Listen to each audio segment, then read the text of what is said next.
Oke, kita lanjutkan. Nah, ini contoh assessment dokter. Eh, saya berikan contoh di sini. Tujuannya bukan adik-adik harus bisa melakukan assessment seperti dokter, salah, bukan ya.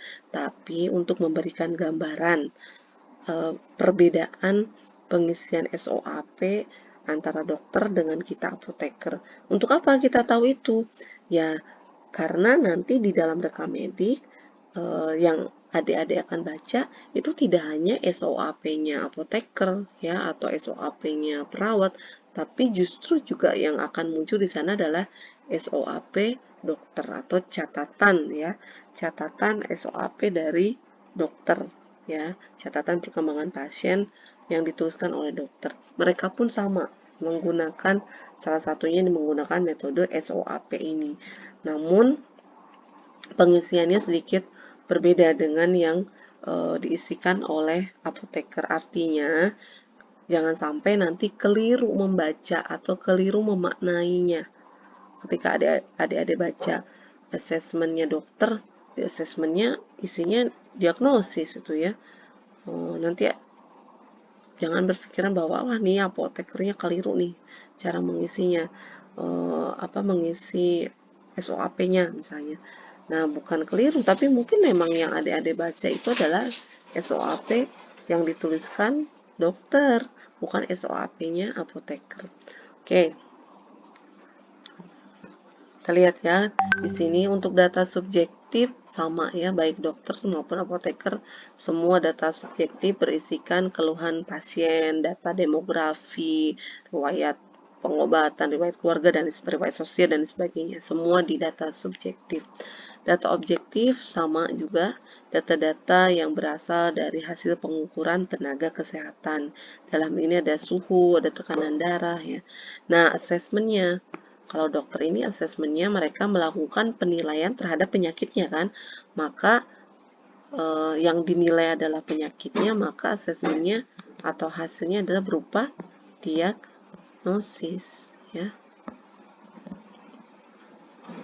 Kalau kita kan hasil penilaian terhadap terapi obatnya, terapi obat yang terima pasien. Tapi kalau dokter penilaian terhadap penyakit yang diderita oleh pasien, makanya isinya jadi berupa diagnosa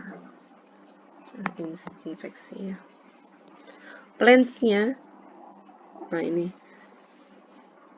oke, ini kita nanti belum bicara ini ya sebetulnya ya. Oke, plans-nya,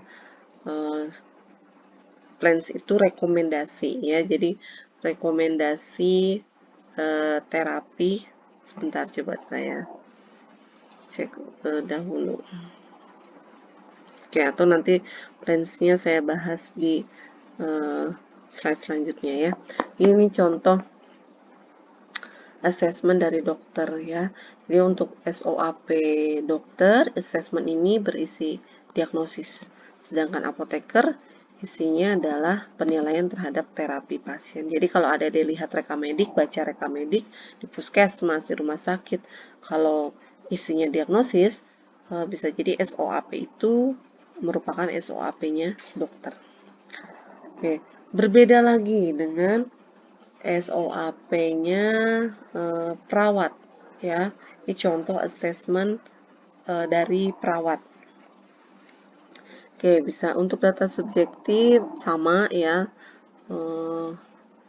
dengan yang apoteker maupun dokter ya.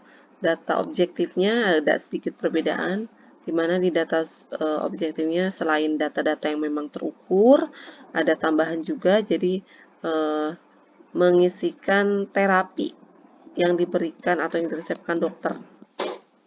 Enggak, ini maaf ya salah, tidak ada ini ya. Oke, jadi 3 obat ini. Nah, oleh perawat mereka akan menuliskannya di data objektif. Sedangkan asesmennya, asesmen perawat, ini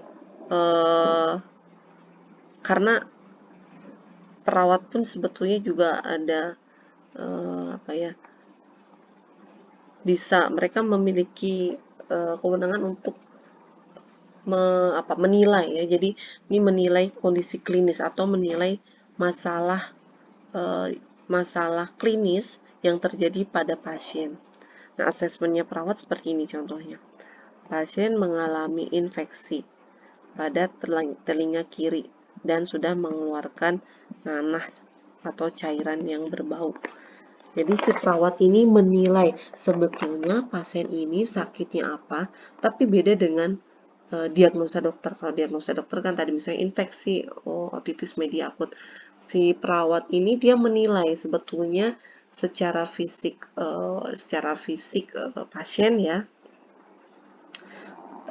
apa masalah yang sedang dialami oleh pasien.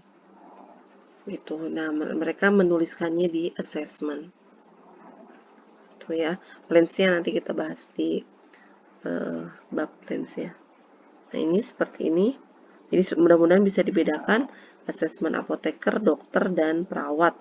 Nah, masih banyak sebetulnya karena tidak hanya 3 tenaga kesehatan, dokter, perawat, atau apoteker saja yang menuliskan hasil metode SOAP ini atau hasil asesmennya, tapi juga ada tenaga kesehatan yang lain yang juga mereka memiliki aturan tersendiri ya dalam pengisiannya. Cuman saya ini contohkan 2 saja ya, karena yang memang banyak